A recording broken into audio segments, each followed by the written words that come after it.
seja bem-vindo ao Cidade Viva, um programa que leva você para conhecer um outro lado de São Paulo. Hoje eu apresento a Japan House, em português, Casa do Japão. É um espaço inaugurado em maio na Avenida Paulista que destaca a cultura japonesa.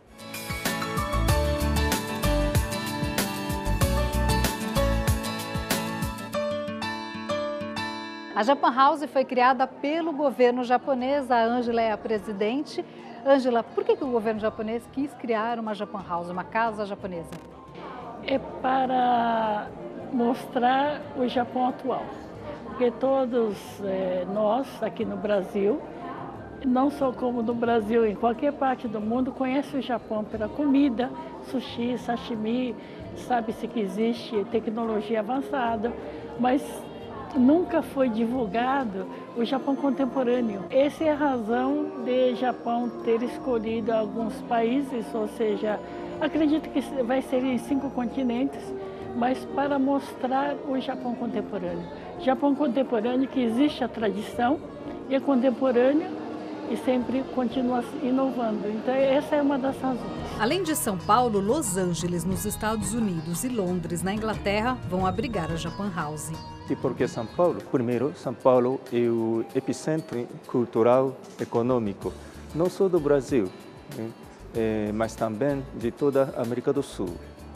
Queremos atingir os povos do Brasil e outros países na região com esse projeto. A Japan House tem algumas lojas, essa é a Furoshiki, que é o nome de uma técnica de embalagem tradicional do Japão. A Sandra é a proprietária. Sandra, o que é essa técnica?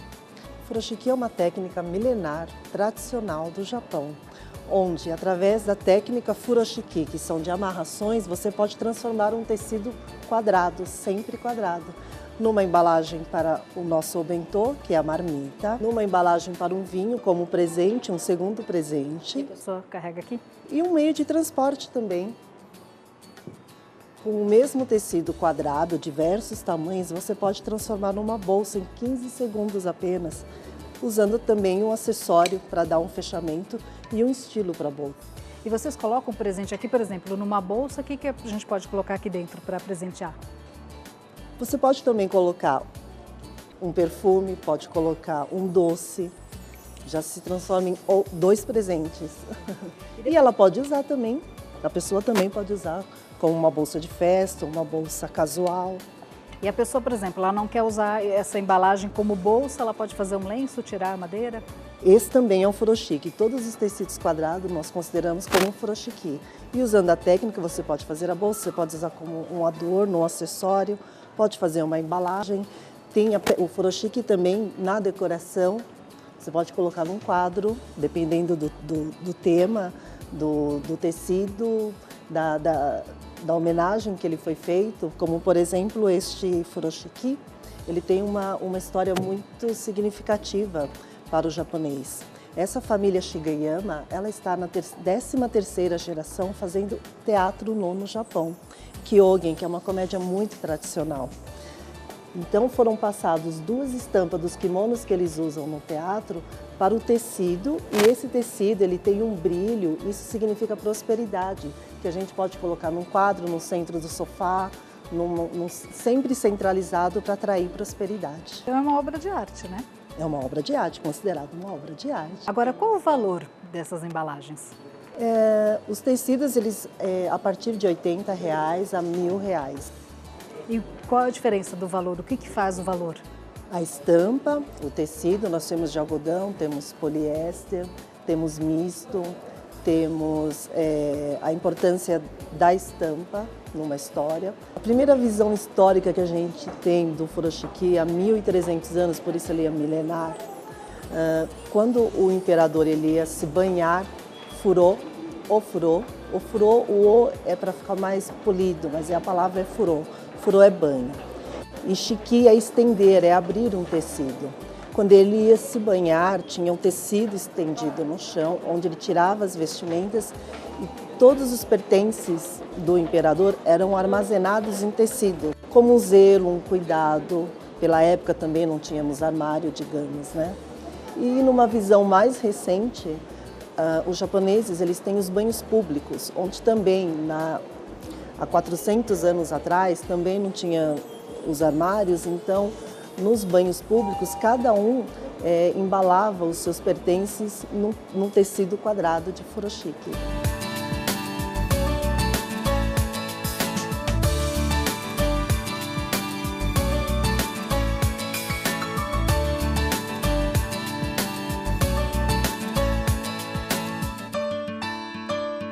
Agora, a partir de um tecido quadrado de 1,5 m aproximadamente, eu vou construir uma bolsa.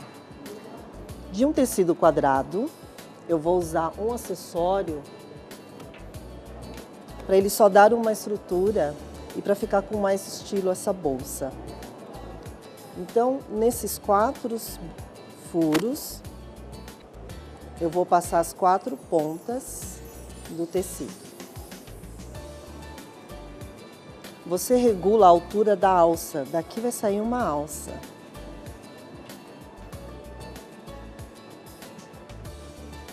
Muito prática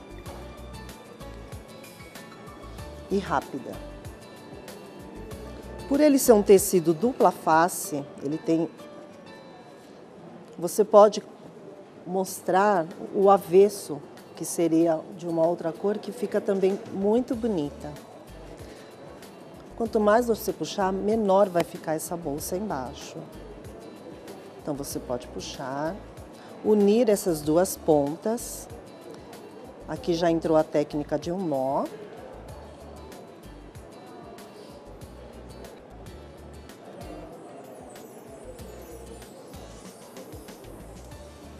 Unir mais 2 extremidades.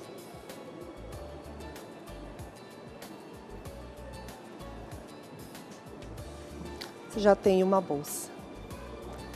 E a estrutura que ela dá é com ímã, um fechamento.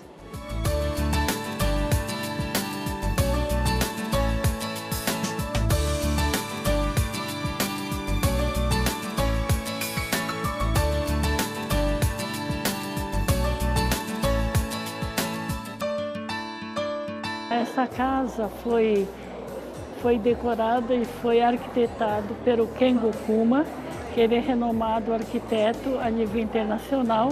E no Brasil, essa casa é o primeiro feito por ele. O Kengo Kuma, ele é uma pessoa que trabalha muito essa coisa de transparência, natureza. Tanto é que essa tela que você vê é feita com washi, que é um pergaminho. Os brasileiros costumam falar muito de papel de arroz, que na verdade são fibras vegetais que transformam nessa resina. Ele trouxe a matéria-prima, que na verdade o arquiteto Kengo Kuma contratou um artesão de pergaminho washi de 4ª geração japonesa, na província de Niigata, e trouxe a essência e ensinou os operários brasileiros para mergulhar a tela de alumínio e fazer essa maravilha. Ele trouxe também o hinoki, que na verdade veio 6 toneladas, todos montados anteriormente no Japão, exatamente como está aqui. Uma madeira nobre. Madeira nobre. É usado para a construção de templos de shintoísmo no Japão.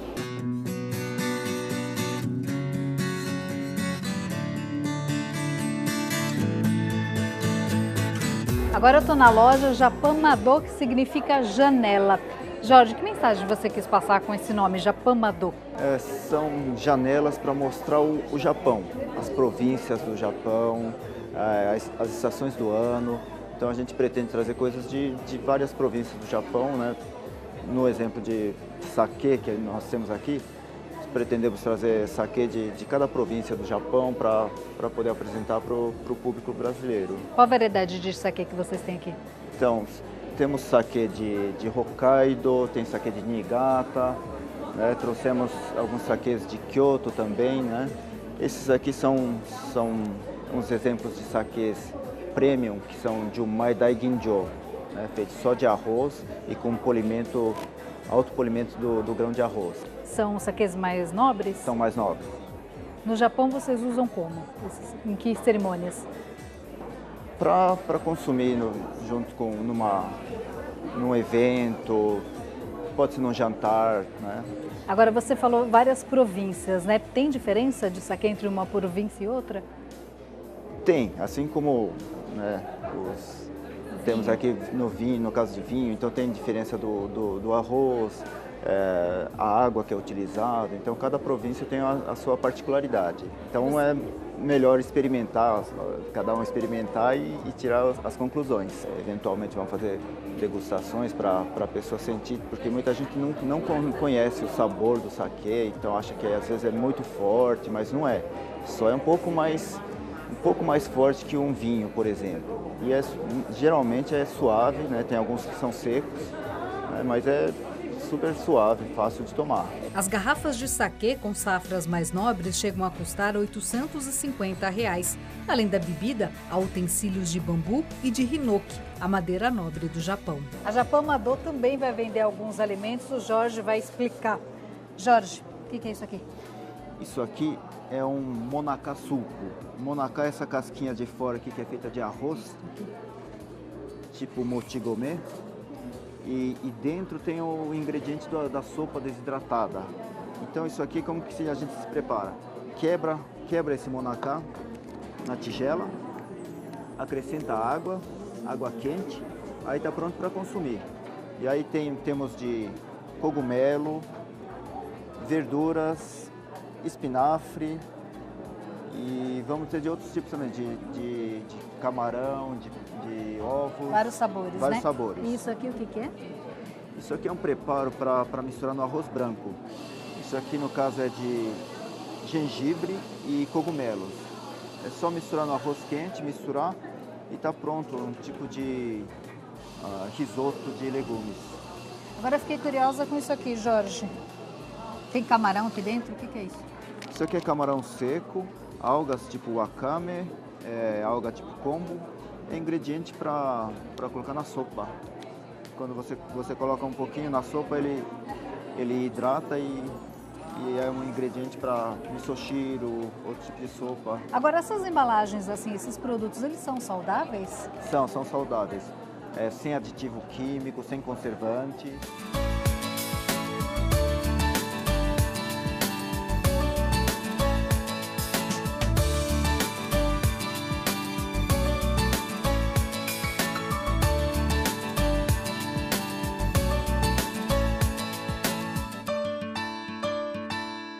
Você acha que o brasileiro vai gostar? Ele vai ter procura por esses produtos? Eu acredito que sim, porque é um conceito que ainda não está explorado no Brasil. Os brasileiros, nem os orientais daqui não conhecem, né? Isso aqui, por exemplo, é novidade até para quem vem do Japão. Tem gente que nunca tinha visto, né? Então, esse tipo de preparo também é caldo para fazer dashi. Então, para fazer sopa, caldo de udon, né? É um tipo de sachê com os ingredientes desidratados. É fácil de preparar e fica super gostoso. O Japão gosta dessa praticidade de fazer a comida, né? Sim. E o sabor? Fica, mesmo com esse jeito, fica saboroso? Fica ótimo. Porque o povo japonês é um povo muito exigente, perfeccionista. Então, se não tiver bom, eles não consomem. Então, é tudo muito gostoso e muito prático.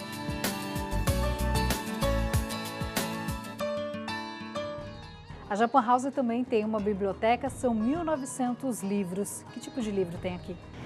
Tem tudo que se refere à vida cotidiana da gente. Começa lá na ponta sobre comidas, depois vem sobre turismo, depois vem sobre lifestyle, Estilo de vida, né? Estilo de vida, sobre a história, design, intercâmbio Japão e Brasil e as crianças. Então é fácil de localizar. Agora, a língua. A língua, por enquanto, em inglês e japonês.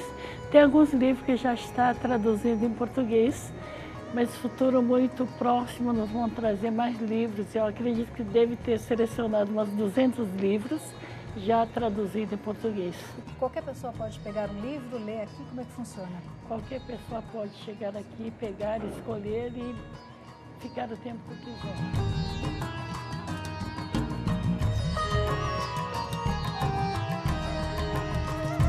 Depois do intervalo, eu vou mostrar a primeira exposição da Japan House. O Cidade Viva volta já.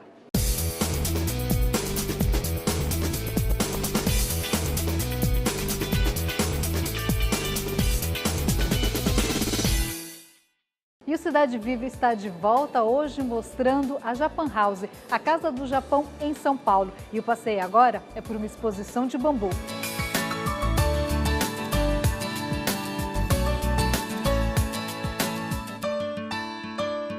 A primeira exposição da Japan House é sobre o bambu e a relação com o Japão. Marcelo Dantas é o curador da mostra. Marcelo, por que é tão importante essa relação do bambu com o povo japonês?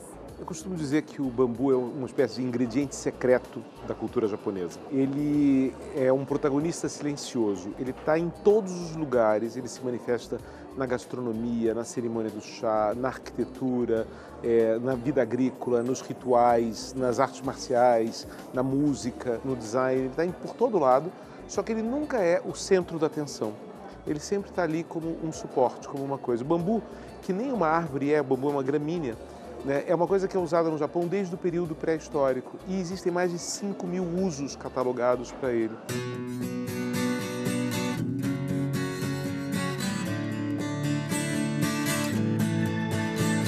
Agora, o curioso é que o bambu não é o símbolo do Japão. O japonês tem noção da importância do bambu? Então, porque ele faz tanta coisa. Então, eu brinco que essa coisa silenciosa do bambu é muito forte. Até quando eu propus o bambu, os próprios japoneses viram assim, bambu?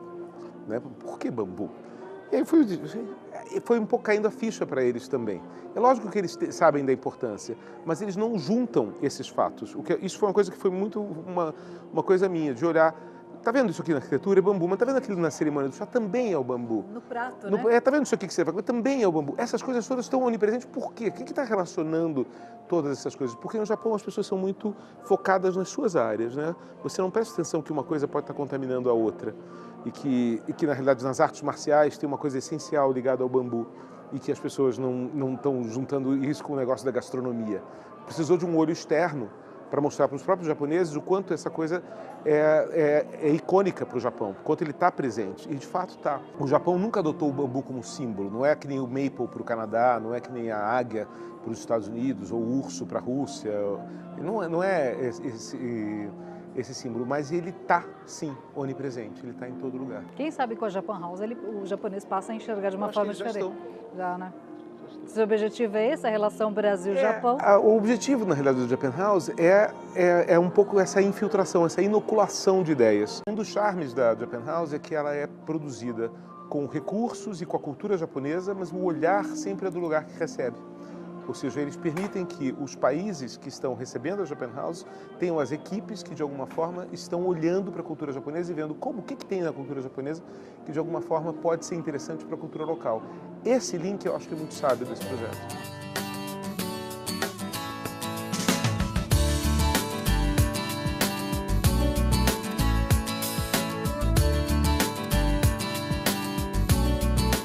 Isso é a vida agrícola do Japão. Você não consegue existir dentro do Japão tradicional agrícola sem o bambu. Ele está no reservatório para o peixe, está na isca para pescar enguia, está na coisa para preparar o miso, está nas cestas, está no arroz, está em todo lado, né? E isso tudo tem uma razão funcional no Japão. O interessante é que esse cara, o Kazuo Hiroshima, foi considerado o grande artesão de bambu do século XX. E ele nunca se viu como um artista, mas com o passar dos anos as pessoas notaram que as obras dele eram tão perfeitas, mas tão perfeitas, que o British Museum e o Smithsonian criaram uma sala especial para ele, dizendo que esse cara estabeleceu o padrão máximo que o artesanato feito em bambu utilitário pode atingir.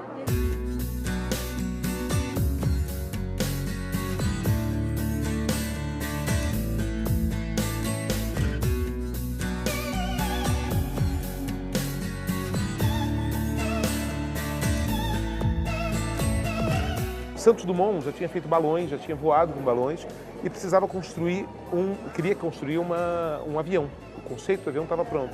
Mas o avião sofria de um problema que a propulsão que ele tinha e o fato do impacto, ele precisava buscar um material que fosse leve e ao mesmo tempo resistente, né? Até que um japonês apontou para ele dois materiais, o bambu e a seda japonesa. E assim ele resolveu a equação do 14 bis e do Demoiselle, né? Que permitiram que ele voasse e quando pousasse não se espatifasse, realmente não tivesse propulsão suficiente para voar.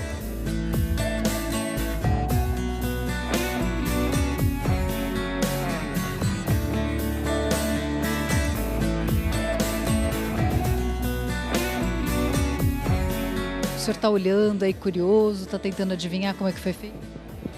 Tô. Descobriu? Não descobri, eu queria ver, porque parece que não é colado, é só trançado. Impressiona?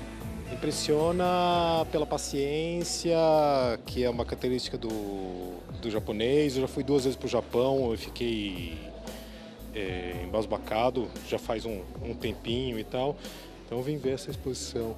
Mas é impressionante uma coisa tão simples, que tem em tudo quanto é lugar, inclusive aqui no Brasil, que é o bambu, e do nada você tira uma forma maravilhosa. Quer dizer, é o pensamento, né? O pensamento, a técnica, a tradição. Então você consegue fazer uma forma que é contemporânea, isso é uma arte abstrata, e a partir de tradições. Então esse pensamento japonês é uma coisa que me atrai muito. Você faz uma releitura sem desrespeitar a tradição e faz uma coisa bonita, contemporânea. Isso é bem bacana, eu gosto muito.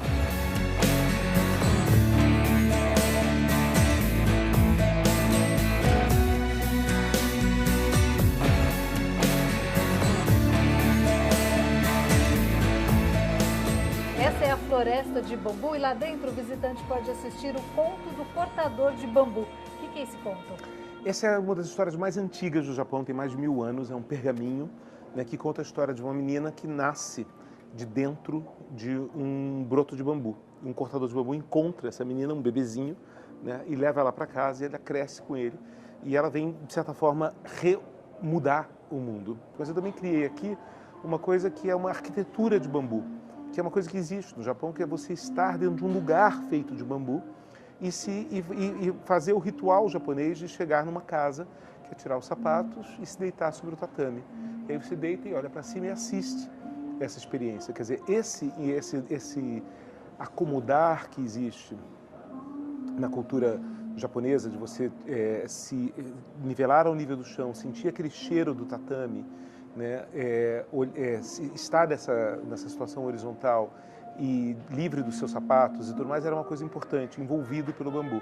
Então isso aqui é uma vivência tanto da arquitetura, quanto da história, quanto do ritual japonês. Isso é importante para o Brasil, porque aqui a gente não tem o costume, né? Claro, algumas casas sim, mas no geral não, né? De tirar o sapato. No Japão isso é fundamental. Fundamental. E em alguns lugares, inclusive, você só pode tirar o sapato e estar de meias brancas. Então tem coisas muito específicas.